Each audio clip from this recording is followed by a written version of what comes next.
Penguin Random House Canada presents The Wisdom of Psychopaths: What Saints, Spies, and Serial Killers Can Teach Us About Success by Kevin Dutton. Read for you by Erik Bergmann.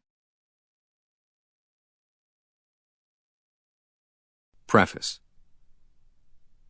My father was a psychopath. It seems a bit odd saying that now, looking back, but he was, no question. He was charming, fearless, ruthless, but never violent.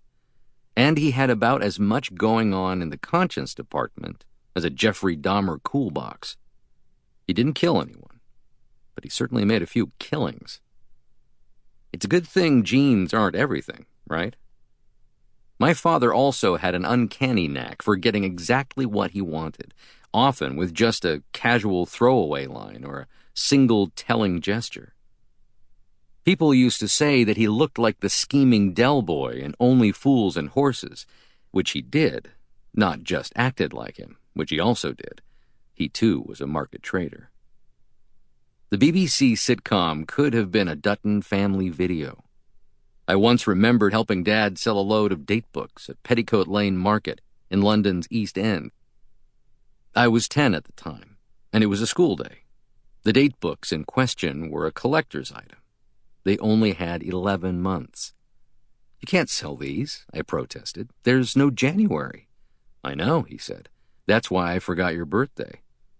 "Unique opportunity to get your hands on an 11-month diary, folks. Sign up for a special 2-for-1 offer and get an extra month thrown in next year for free." We unloaded the bloody lot. I've always maintained that Dad was in possession of pretty much the ideal personality for modern living. I never once saw him panic, never once saw him lose his cool, never once saw him get hot under the collar about anything. And believe me, there were plenty of times when he might have. "They say that humans developed fear as a survival mechanism to protect against predators," he once told me. "But you don't see too many saber-toothed tigers prowling around Elephant and Castle, now do you, boy?" He was right. I certainly hadn't seen any. There were a few snakes, maybe, but everyone knew who they were. For a long time growing up, I used to think of Dad's bon mot as just another of his market stall one-liners. Here today, gone tomorrow. A bit like a lot of the crap he used to sell, funnily enough. But now, years later, I realize that there was actually a deep biological truth to what the crafty old bugger was saying. In fact, he anticipated the position taken by modern evolutionary psychologists with uncanny, sublime precision. We humans, it appears, did indeed develop our fear response as a survival mechanism to protect against predators. Monkeys with lesions of the amygdala, for instance, the brain's emotional sorting office, do very stupid things, like trying to pick up cobras. But millions of years on, in a world where wild animals aren't lurking around every street corner, this fear system can be oversensitive, like a nervous driver with their foot hovering constantly over the brake pedal, reacting to dangers that don't actually exist, and pushing us into making illogical, irrational choices. There was no such thing as stock in the Pleistocene era, George Lowenstein, professor of economics and psychology at Carnegie Mellon, points out. But human beings are pathologically risk-averse. A lot of the mechanisms that drive our emotions aren't really that well adapted to modern life. I prefer my dad's version. The observation that modern-day humans are pathologically risk-averse does not, needless to say, mean that this has always been the case.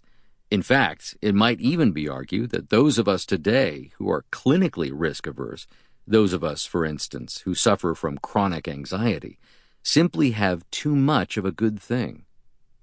During the time of our ancestors, the existence of individuals who are hyper-vigilant to threat may well, evolutionary biologists suggest, have been decisive in the fight against predators. And from this point of view, anxiety would undoubtedly have served as a considerable adaptive advantage. The more sensitive you were to rustlings in the undergrowth, the more likely you'd have been to have kept yourself, your family, and your extended group members alive. Even today, anxious individuals are better than the rest of us at detecting the presence of threat. Slip an angry face in among a display of happy or neutral faces on a computer screen, and anxious people are far faster at picking it out than those who are non-anxious. Not a bad ability to fall back on should you happen to find yourself alone at night and wandering around an unfamiliar neighborhood. Being anxious can sometimes be useful. The notion that mental disorder can occasionally come in handy, conferring extraordinary, outlandish advantages as well as inordinate distress on its sufferers, is hardly new, of course. As the philosopher Aristotle observed more than 2,400 years ago, there was never a genius without a tincture of madness. In most people's minds, this link between genius and madness is probably most apparent thanks to the box office success of the films Rain Man and A Beautiful Mind when it comes to autism and schizophrenia. In his book, The Man Who Mistook His Wife for a Hat, the neurologist and psychiatrist Oliver Sacks reports a famous encounter with the twins. Profoundly autistic, John and Michael, then 26, were living in an institution. When a box of matches spilled onto the floor, both of them simultaneously called out, 111. As Sacks gathered up the matches, he started counting. On a similar note, the well-worn stereotype of the brilliant, tortured artist is also not without foundation. The painter Vincent van Gogh, the dancer Václav Nijinsky, and the father of game theory, of which more later, John Nash, were all psychotic. Coincidence? Not according to Szabolcs Kary, a researcher at Semmelweis University in Budapest, who appears to have uncovered a genetic polymorphism associated with both schizophrenia and creativity. Kary has found that people with 2 copies of a particular single-letter DNA variation in a gene called neuroguelin-1, a variation that has been previously linked to psychosis, as well as poor memory and sensitivity to criticism, tend to score significantly higher on measures of creativity compared with individuals who have 1 or no copy of the variation. Those with 1 copy also tend to be more creative, on average, than those without. Even depression has its advantages. Recent research suggests that despondency helps us think better and contributes to increased attentiveness and enhanced problem-solving ability. In an ingenious experiment, Joe Forgas, professor of psychology at the University of New South Wales, placed a variety of trinkets, such as toy soldiers, plastic animals, and miniature cars, near the checkout counter of a small stationery store in Sydney. As shoppers made their way out, Forgas tested their memory, asking them to list as many of the items as possible. But there was a catch. On some days, the weather was rainy, and Forgas piped Verdi's Requiem through the store. On other days, it was sunny, and shoppers were treated to a blast of Gilbert and Sullivan. The results couldn't have been clearer. Shoppers in the low-mood condition remembered nearly 4 times as many of the knickknacks. The rain made them sad, and their sadness made them pay more attention. Moral of the story, when the weather's nice, be sure to check your change.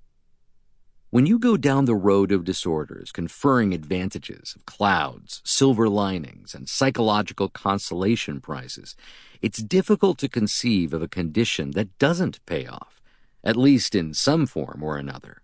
Obsessive-compulsive? You're never going to leave the gas on. Paranoid?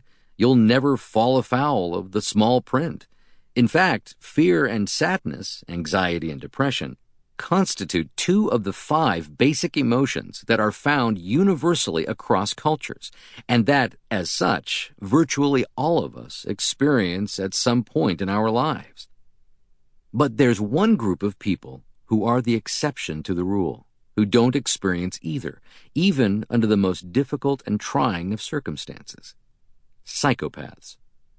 A psychopath wouldn't worry even if he had left the gas on. Any silver linings there? Put this question to a psychopath, and more often than not, he'll look at you as if you're the one who's crazy. To a psychopath, you see, there are no... Sample complete. Ready to continue?